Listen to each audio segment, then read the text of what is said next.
Hi, this is Irving Steele, and welcome to Local Issues. I'm really happy to have a special guest in here today, and her name is Jen Mohr. She's the founder and owner of Paw Print Pantry, which is a booming pet store and a lot of other things going on in East Lyme right now, and a strong member of our community and a veteran. So welcome, Jen. Great to have you here today. Thank you.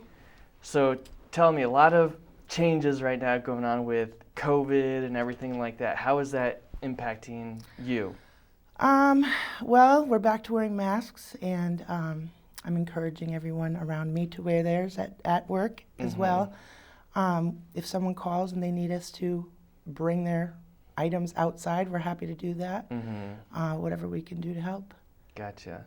And you don't have anything at your company like all the employees have to be vaccinated or anything like that? No, but they are.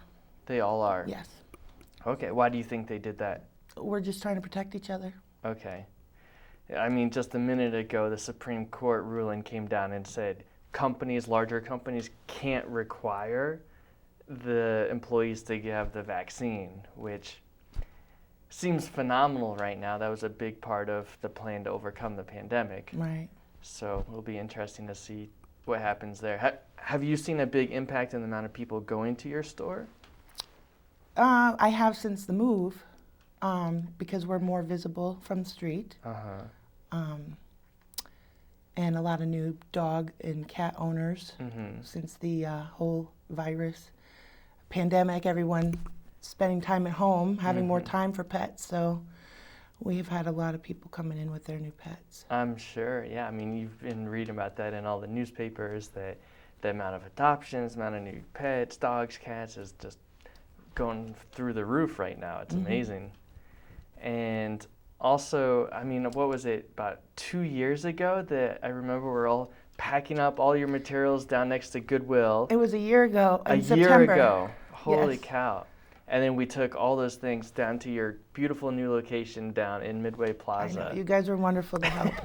It was a lot of work. A lot of work. But I think that's one of the great things about what you're doing is you have customers, but they are kind of also your friends, and you're kind of building this community that cares about pets and animals, right? Right. I do have a lot of relationships with my customers, and I can address them by name, and my passion really is to educate people and having people open to learning new things.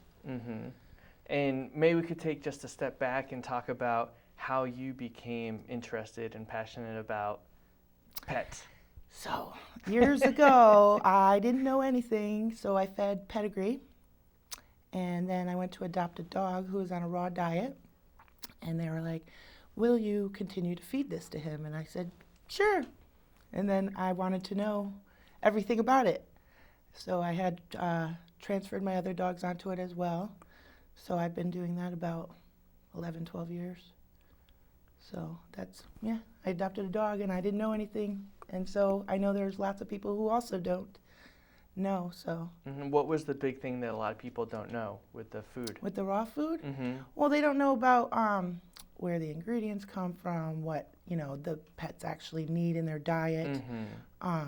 So many kibble brands have fillers that they don't need, but it brings the cost down.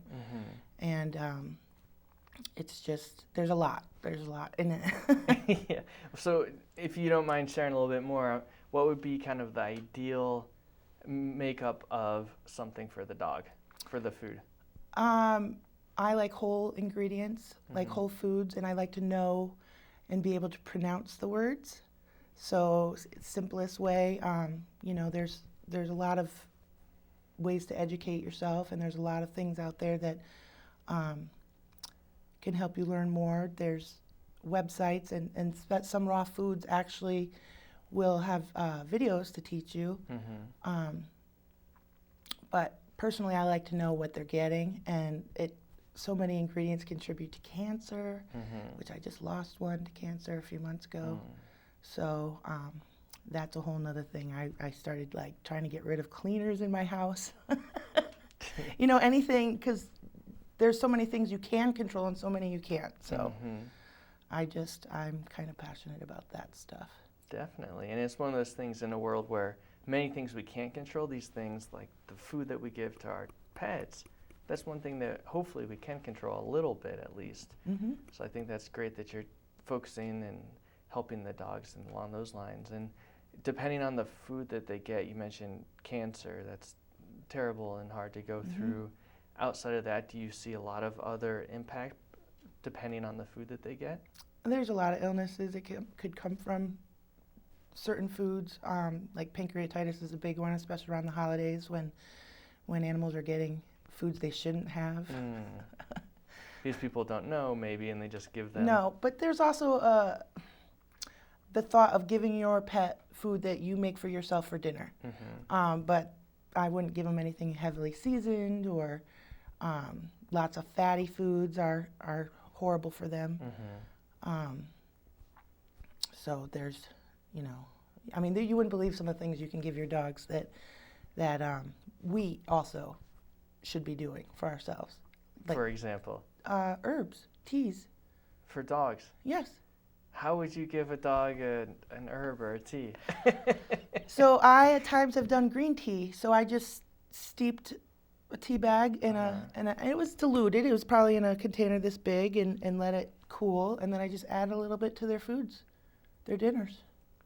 And then they just drink that, and the caffeine doesn't impact them so much? No, because when it cools, it dilutes the caffeine. Gotcha. But even Dr. Karen Becker is one who I think put that out there.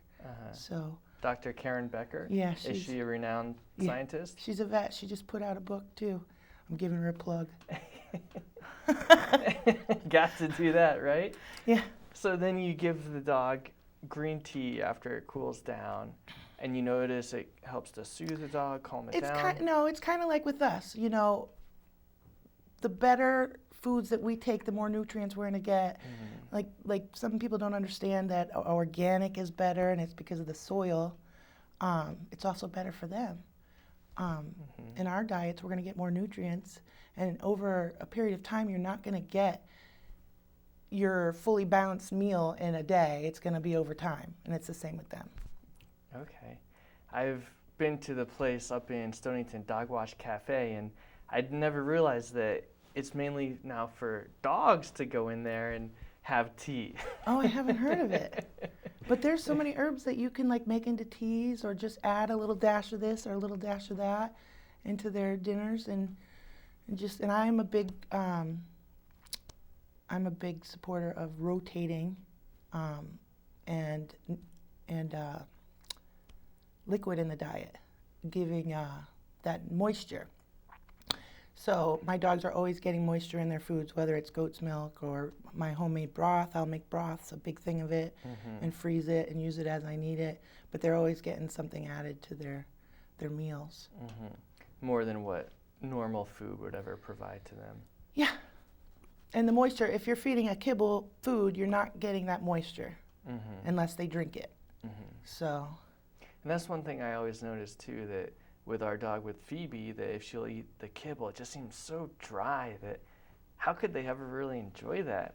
I know, and I always tell people to rotate their proteins with the kibbles, because do you want to eat the same thing every day after day, year after year? Yeah, you have to think from that perspective a little bit. And I think that's one of the greatest things about pets or dogs in general, is that they do have kind of this great level of empathy and can really understand humans. That connection between humans and dogs and pets is phenomenal. Do you have any stories along those lines?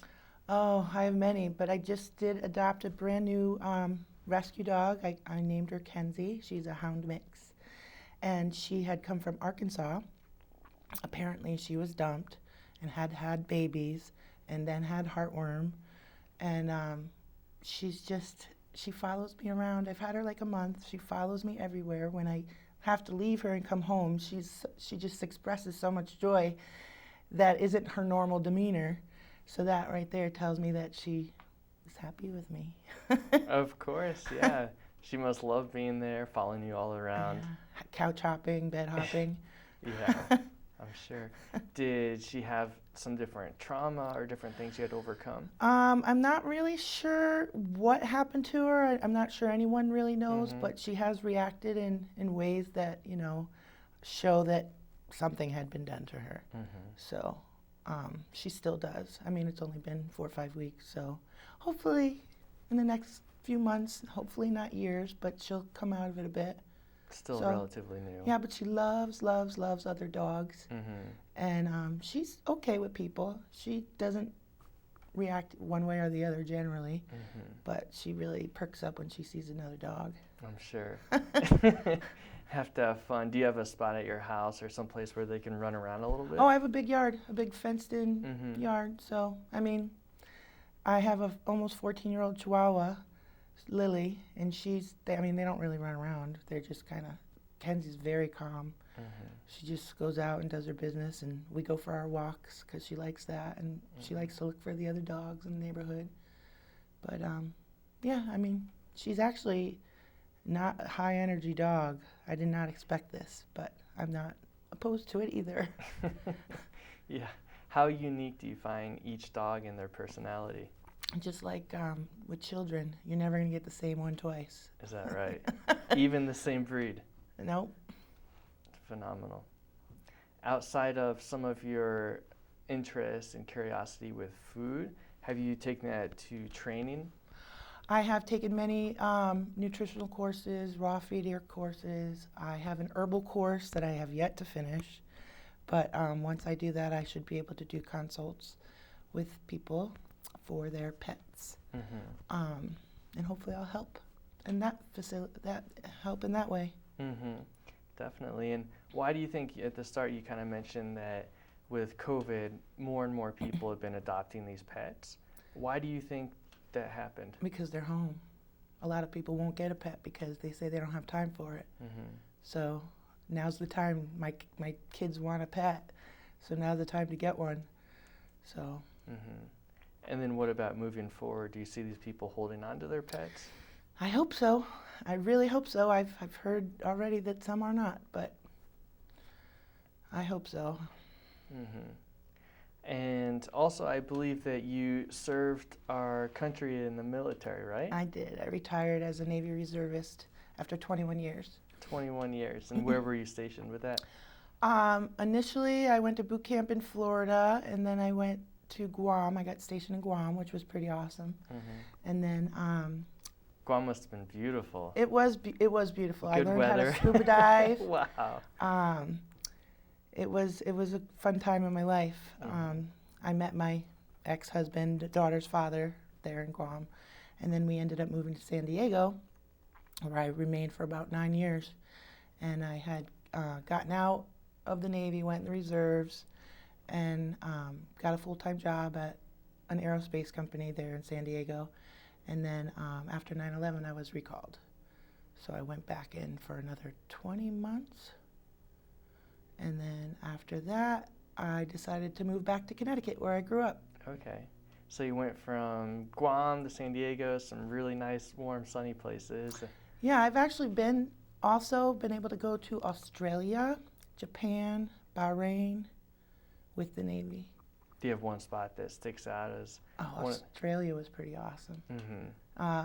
Japan was too. It was a very interesting, enlightening, educational trip because it's very different. Yeah. Did you learn some of the language when you were there? Actually, so we took a day and we went to Hiroshima. It's the Hiroshima Peace Park. It's where they dropped the bomb in World War II.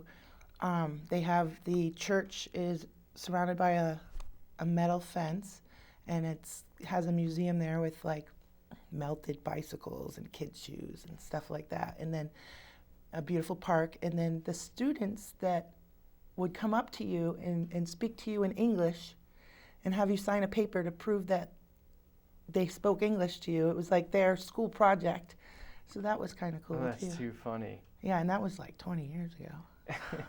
So it seems like based on that, they were pretty warm and friendly to the Americans there. Yeah. Did you find that pretty similar in all these different places you went? Yeah, Australia was, I was with a group in my reserve unit. We stayed at this camp and we worked with their army, one of their branches of the military. That was 20 years ago. Japan was before that. And we got to go visit like the Great Barrier Reef and what's really interesting is that they literally shut down for holidays. Like everything shuts down. Mm-hmm. And we were there for Easter time. So Palm Sunday, everything was closed. Easter, what's the other day? All Saints Day, maybe? Good Friday. Good Friday. Yeah. Christmas. Everything shut down. Yeah. Restaurants, stores, it was nothing. Everything was closed. Yeah, and I actually got to drive. They let me drive for a short period of time just to try it. On the other side of the road. It was scary. I didn't last long. You didn't hit anything, though. No. I was watching Amazing Race last night, and they had to drive a stick in Scotland on the opposite side of the road, and I'm like, I don't know if I could drive stick, but with your other hand, I'm not really sure I could do that. That's tough. It's almost like when someone says, hey, eat dinner with your other hand. Yeah. Have you ever had that happen? Or writing with your... Right with the other hand, right? that's and then, tough. Does that mean the clutch and the brake is backwards? I'm not sure. I don't remember. Yeah. It's funny, small things like that can just make a profound change in how you do one simple task. Mm-hmm. So. Yeah, but it was cool, and Bahrain was cool too. I mean, I went there, and then one of my shipmates came and joined me a couple days after I arrived, so I didn't go anywhere until he got there because he had previously been there, so he took me around, and I did a lot of shopping. In Bahrain. Did you? Yes. Why? Because like all their jewelry is less expensive. I got my daughter a mink blanket. It's not mink. It's just called that. Yeah, I just brought back everyone some jewelry and. They had a bunch of really unique things there. Yeah, they had these little cartouches. They're called. They're like long and they have your name on them. Mm-hmm. And on the other side they have it in. Arabian, I'm not sure. Mm-hmm. So that was cool. I have mine somewhere. You still have some of these things 20 years later. Oh yeah, Bahrain was actually in 2009. Oh, recently, okay. That was my last trip with the Navy. When you were recalled? No, that was after. Okay. I went with the reserves in 2009. I retired in 2014. Okay. And what were some of the things, if you can share, that you were doing in some of these different places? I was a master at arms in the Navy, basically Navy police. Navy police. Okay, keeping everyone in line. Yeah, there's a variety of duties that they do. In Bahrain, they had me working in the urinalysis department. Mm-hmm. It's where they do the tests.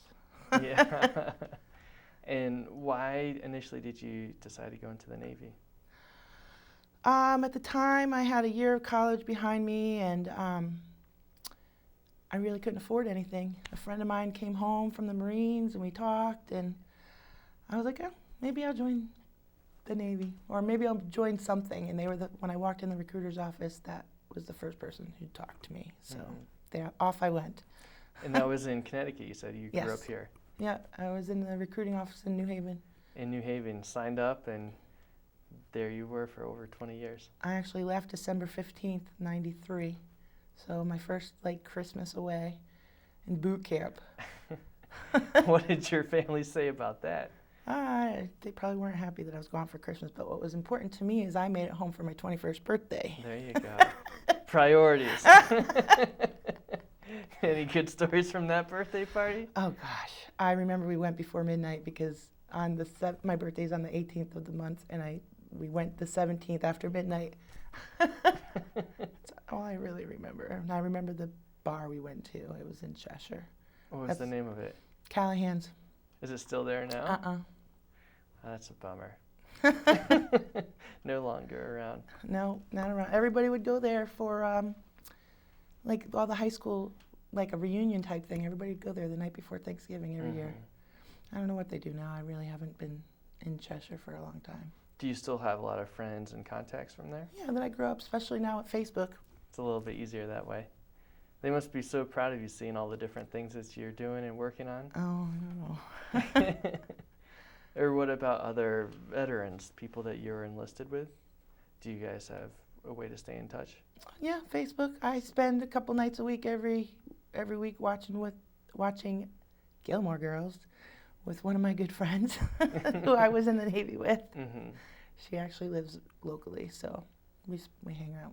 Makes it a little bit easier to continue to have those relations. Yeah, that's nice because you have a common background with certain things in life. They can understand maybe different things that you talk about. Are there any other veteran groups or things that you're involved with here locally? Not really. I mean, I don't know the name of it. Maybe the American Legion.